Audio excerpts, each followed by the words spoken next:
শাসন দেখেছি, বিএনপির শাসন দেখেছি, জাতীয় পার্টির শাসন দেখেছি, কিন্তু ইসলামের শাসন দেখি নাই।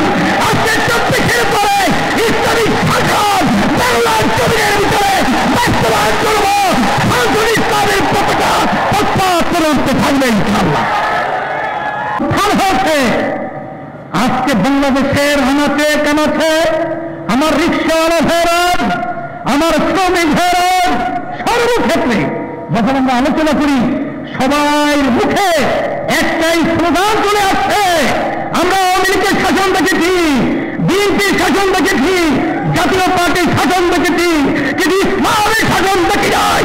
আজকে 24-এর পরে ইসলামিক শাসন বাংলার জমিনের ভিতরে বাস্তবায়ন করব। শাসন ইসলামের পতাকা পথ করতে থাকবে ইনশাআল্লাহ। এখন কথা হলো, পরিবেশ তো তৈরি হয়েছে, কি তৈরি হয়েছে?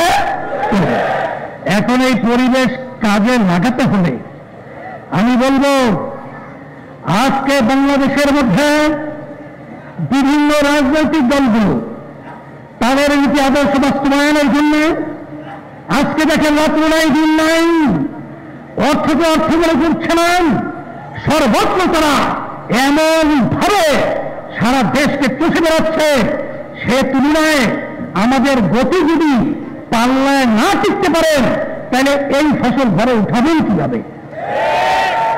এই জন্য আমি সকলকে আহ্বান জানাবো, প্রশাসন সহ সর্বত্র একটা কথা রয়েছে, ইসলামী আন্দোলন নেতা কর্মী এবং যারা সমর্থক রয়েছেন, মুহিদ্দিন রয়েছেন এবং দেশপ্রেমিক যারা রয়েছেন, আমি সকলকে আহ্বান জানাবো, আজকে ক্ষেত্র তৈরি হয়েছে, এই ক্ষেত্রের ফসল ইসলামের পক্ষে আজকে যদি আমাদের উঠাতে হয় তাহলে আমাদের এই সময়কে একটা মুহূর্ত যেন আমরা অবহেলায় নষ্ট না করে আমার প্রতিটা ভাইয়ের কাছে, আমার মা বোনদের কাছে আমাদেরকে দাওয়াত পৌঁছাতে হবে যে এই নীতি আদর্শের মাধ্যমেই দুনিয়াতে শান্তি, আখিরাতে মুক্তি।